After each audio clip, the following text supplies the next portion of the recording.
توجہ چاہوں گا، استغفار کا مطلب کیا ہوتا ہے؟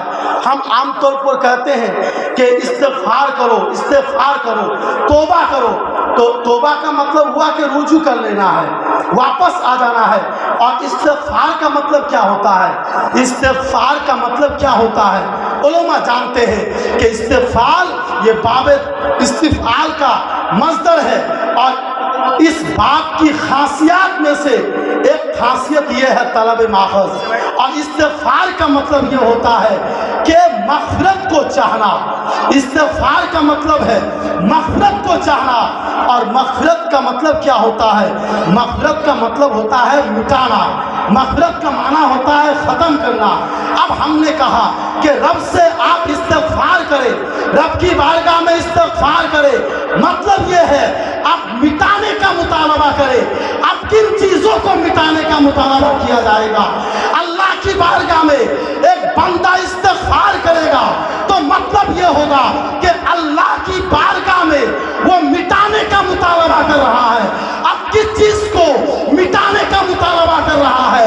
وہ کس چیز کو مٹانے کا مطالبہ کر رہا ہے؟ وہ کون سی چیز ہے؟ وہ انسان کا گناہ ہے، وہ انسان کا پاپ ہے، وہ انسان کی برائی ہے۔ اب انسان استغفار کرتا ہے تو مطلب یہ ہوتا ہے کہ مولا تیری بارگاہ میں استغفار کر رہا ہوں، یعنی اے خدا میں نے اگر جھوٹ بولا ہے تو میرے جھوٹ کو تو مٹا دے، اے خدا میں نے چغلی کیا ہے تو میری چغلی کو تو مٹا دے، اے خدا میں نے غیبت کیا ہے تو میری غیبت کو مٹا دے، اے خدا میں نے نماز نہیں پڑھا ہے تو نماز نہ پڑھنے کا جو گناہ ہے اس گناہ کو مٹا دے، اے خدا میں نے ماں باپ کو نہیں مانا ہے، نہ ماننے کا جو گناہ ہے وہ میرے دفتر سے مٹا دے۔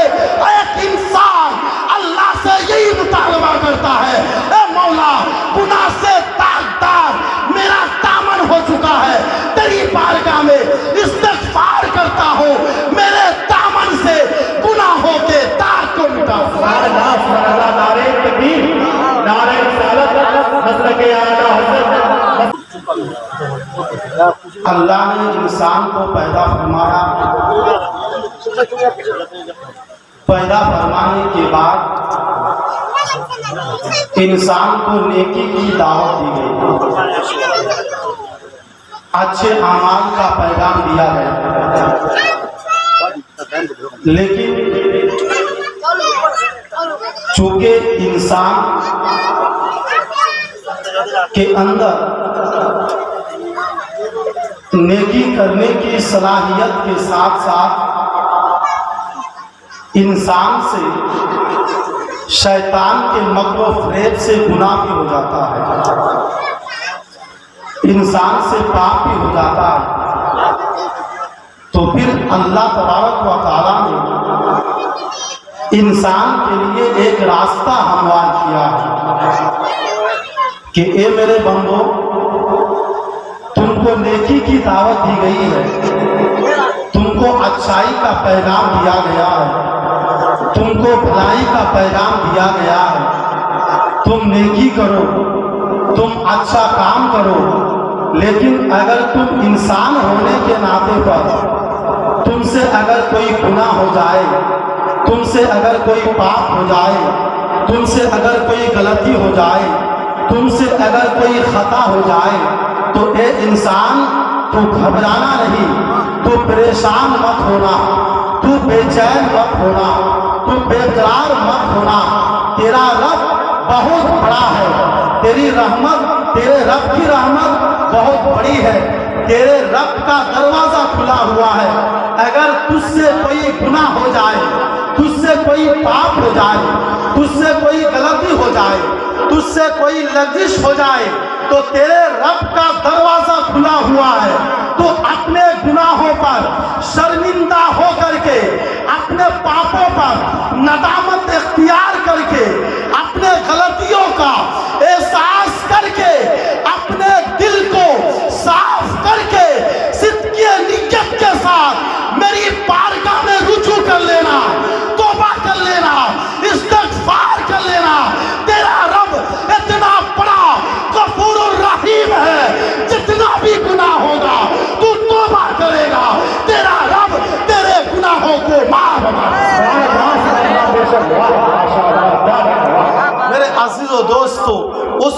کو کیا ملا؟ اصول یہ ملا کہ ہم کو نیکی کرنا ہے، اچھا کام کرنا ہے، لیکن اگر ہم سے انسان ہونے کے ناطے پر، نفس کے تقاضے پر اور شیطان کے مکر و فریب سے اگر گناہ ہو جائے، پاپ ہو جائے، تو اللہ کا اعلان ہے کہ تم اللہ کی بارگاہ میں توبہ کرو۔ اللہ قرآن میں کہتا ہے کہ وَاسْتَغْفِرِ اللَّهَ، اللہ سے استغفار کرو، ان اللہ کان غفورا رحیما، بے شک اللہ تمہارے گناہوں کو معاف کرنے والا ہے اور تم پر رحم فرمانے والا ہے۔ اللہ نے استغفار کا حکم دیا ہے۔ آپ کو مختصر وقت میں استغفار کا مفہوم سمجھانے کی کوشش کروں گا۔ علماء بھی موجود ہیں، توجہ چاہوں گا۔ استغفار کا مطلب کیا ہوتا ہے؟ ہم عام طور پر کہتے ہیں کہ استغفار کرو، استغفار کرو، توبہ کرو۔ تو توبہ کا مطلب ہوا کہ رجوع کر لینا ہے، واپس آ جانا ہے۔ اور استغفار کا مطلب کیا ہوتا ہے؟ استغفار کا مطلب کیا ہوتا ہے؟ علماء جانتے ہیں کہ استغفار یہ باب استفعال کا مصدر ہے، اور اس باب کی خاصیات میں سے ایک خاصیت یہ ہے طلب ماخذ۔ اور استغفار کا مطلب یہ ہوتا ہے کہ مغفرت کو چاہنا۔ استغفار کا مطلب ہے مغفرت کو چاہنا۔ اور مغفرت کا مطلب کیا ہوتا ہے؟ مغفرت کا مطلب ہوتا ہے مٹانا۔ مغفرت کا معنی ہوتا ہے ختم کرنا۔ اب ہم نے کہا کہ رب سے آپ استغفار کریں، رب کی بارگاہ میں استغفار کریں، مطلب یہ ہے آپ مٹانے کا مطالبہ کریں۔ اب کن چیزوں کو مٹانے کا مطالبہ کیا جائے گا؟ اللہ کی بارگاہ میں ایک بندہ استغفار کرے گا تو مطلب یہ ہوگا کہ اللہ کی بارگاہ میں وہ مٹانے کا مطالبہ کر رہا ہے۔ اب کس چیز کو مٹانے کا مطالبہ کر رہا ہے؟ وہ کس چیز کو مٹانے کا مطالبہ کر رہا ہے؟ وہ کون سی چیز ہے؟ وہ انسان کا گناہ ہے، وہ انسان کا پاپ ہے، وہ انسان کی برائی ہے۔ اب انسان استغفار کرتا ہے تو مطلب یہ ہوتا ہے کہ مولا تیری بارگاہ میں استغفار کر رہا ہوں، یعنی اے خدا میں نے اگر جھوٹ بولا ہے تو میرے جھوٹ کو تو مٹا دے۔ اے خدا میں نے چغلی کیا ہے تو میری چغلی کو تو مٹا دے۔ اے خدا میں نے غیبت کیا ہے تو میری غیبت کو مٹا دے۔ اے خدا میں نے نماز نہیں پڑھا ہے تو نماز نہ پڑھنے کا جو گناہ ہے اس گناہ کو مٹا دے۔ اے خدا میں نے ماں باپ کو نہیں مانا ہے، نہ ماننے کا جو گناہ ہے وہ میرے دفتر سے مٹا دے۔ ایک انسان اللہ سے یہی مطالبہ کرتا ہے، اے مولا گناہ سے داغدار میرا دامن ہو چکا ہے، تیری بارگاہ میں استغفار کرتا ہوں، میرے دامن سے گناہوں کے داغ کو مٹا۔ نعرہ تکبیر، نعرہ رسالت، مسلک اعلیٰ حضرت، مسلک اعلیٰ حضرت، نعرہ تکبیر، نعرہ رسالت۔ استغفار کا مطلب ہے کہ مٹانے کا مطالبہ کرنا۔ اب کس چیز کا؟ وہ گناہ کو مٹانے کا مطالبہ کرنا۔ لیکن اللہ اکبر، اسی مقصد کے لیے ہم لوگ یہاں اکٹھا ہوئے ہیں کہ رب کی بارگاہ میں استغفار کریں گے۔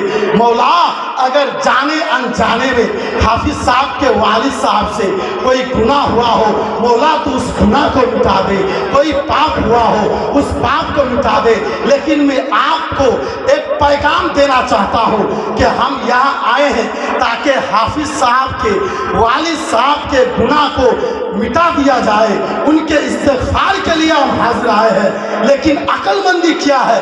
عقل مندی یہ ہے کہ کسی کے لیے بھلائی کی دعا کرنے سے پہلے اپنے آپ کو یاد کرنا ضروری ہوتا ہے۔ ہم آئے ہیں کہ ان کے دامن میں اگر کوئی گناہ کا داغ ہے، مولا تو اس کو مٹا دے۔ تو عقل مندی یہ ہے کہ ہم بھی کوشش کریں کہ ہمارے دامن میں اگر گناہ کا داغ ہے، اے خدا تو ہمارے اس داغ کو مٹا دے۔ اگر ہمارے دامن میں کوئی پاپ کا داغ ہے، اے خدا تو ہمارے دامن سے اس